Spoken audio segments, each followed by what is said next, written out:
Every day, schools face the same problem. Long lines, manual checking, and inconsistent monitorings of uniforms and attendance. But what if one smart system could fix all of that? Introducing AI-niform. Development of an AI-powered system for automated uniform compliance detection.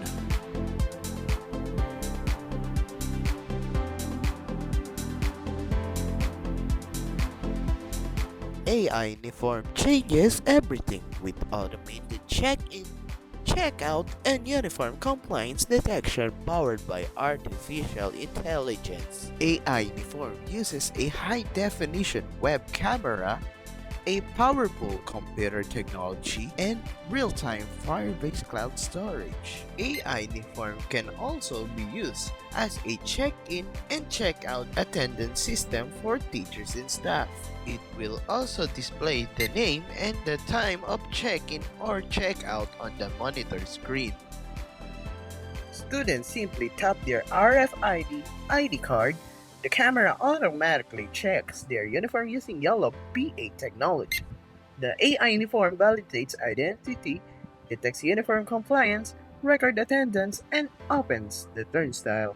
You will also receive an SMS text message and an email notification for every check-in and check-out. Reliable and fully automated, AI-niform reduces guards' workload, strengthens discipline, and keeps the student and teachers safe, all with reliable AI technology. When a student enters the school, the system instantly checks their uniform using advanced AI uniform technology.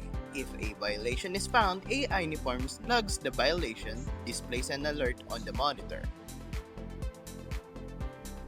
The guidance office immediately receives the violation record in real time.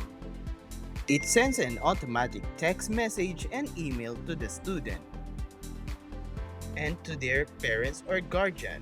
For added safety and peace of mind for senior high school students, AI Uniform also sends real-time SMS and email notification not only to their student but also directly to their parents or guardian. This ensures that parents are always informed about their child's checkout time, promoting transparency and enhancing overall student security.